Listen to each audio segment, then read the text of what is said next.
Welcome back, everyone. Today we're diving into one of the most important topics for anyone sharing a place of splitting rent and bills. Emma, why do you think discussing expenses openly is so essential for roommates? Great question, David. Clear communication about money helps prevent misunderstandings and arguments. It also ensures both roommates feel things are fair, which is key for a stress-free living situation. Absolutely. And since so many listeners share apartments or houses, mastering this topic is practical. In your experience, what's the first step to getting organized with shared expenses?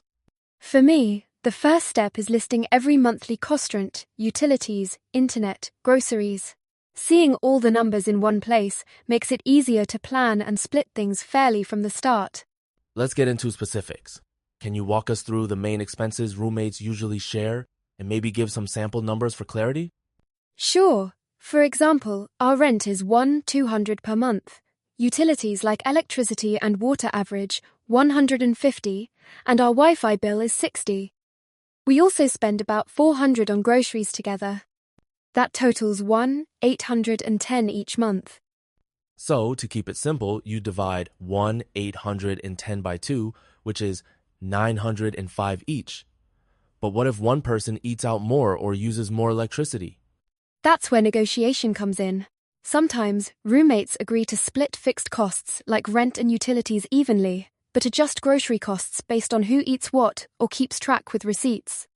Listeners, you'll often hear terms like utilities, shared cost, due date, and Wi-Fi bill. Emma, can you clarify what each means and how they come up in daily conversations? Of course. Utilities include electricity, water, and sometimes gas. Shared cost is any expense both roommates pay for together. Due date is when a bill needs to be paid, and Wi-Fi bill is the monthly internet charge. That's helpful. Using these words makes conversations clearer. For example, saying the utility bill is due next Friday tells your roommate exactly what and when. Exactly. It's all about using the right terms to avoid confusion and keep your finances organized. Let's practice some math in English. Say the total rent and bills are $500 and you split evenly. What's a natural way to express this in conversation? You'd say, it's $500 total, so that's $750 each. Or to check, you might ask, should we split it evenly?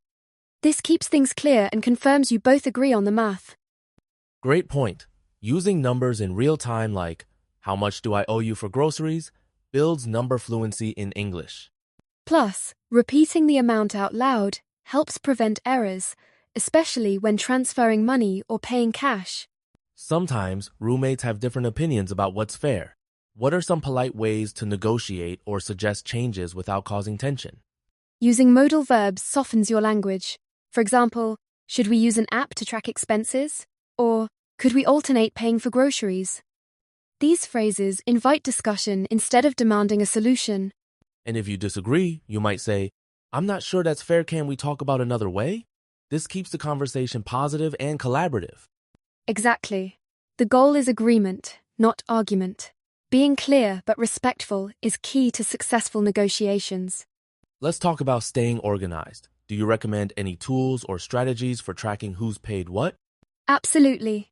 Apps like Splitwise or just a shared spreadsheet can make a huge difference. You can log each payment, see the balance, and set reminders for due dates so nothing gets missed. That sounds practical. What about setting up monthly reminders on your phones or using group chats to confirm payments? Both work well. Sending a quick message like, "Rent's due on the 5th, let's pay today," helps keep everyone on the same page. Real life isn't always predictable. What if an unexpected bill comes up, like a broken appliance or a surprise fee? How should roommates handle it?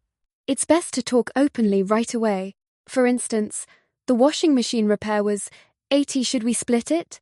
You might also plan ahead by setting aside a small emergency fund together. That's a smart idea. Agreeing in advance makes it less stressful when surprises happen. Exactly, and it builds trust. Remember, teamwork is just as important as the math when sharing a home. Let's consider culture. In some countries, splitting every bill 50 is normal, but elsewhere, people divide based on income or room size. What's your take on this? It really depends on expectations. For example, Some US roommates split rent equally, but in the UK, people might pay more if they have the bigger room. The key is discussing preferences honestly before moving in. That makes sense. It's also respectful to revisit the topic if someone's situation changes, like a new job or different financial needs. Right. Flexibility and communication help everyone feel comfortable and treated fairly, regardless of cultural background. Sometimes, people forget or can't pay on time. How can roommates handle late payments without damaging the relationship? Start with a friendly reminder, like, "Hey, just checking if you've paid the electricity bill yet." If it happens often, suggest setting up automatic payments or earlier reminders to avoid stress. And if there's a real problem, it's best to talk honestly. I'm having trouble this month. Can we make a plan? That way, you keep trust and find a solution together. Exactly. Being understanding and proactive keeps conflicts small and the living environment positive. Now it's your turn. Imagine you're Emma and David.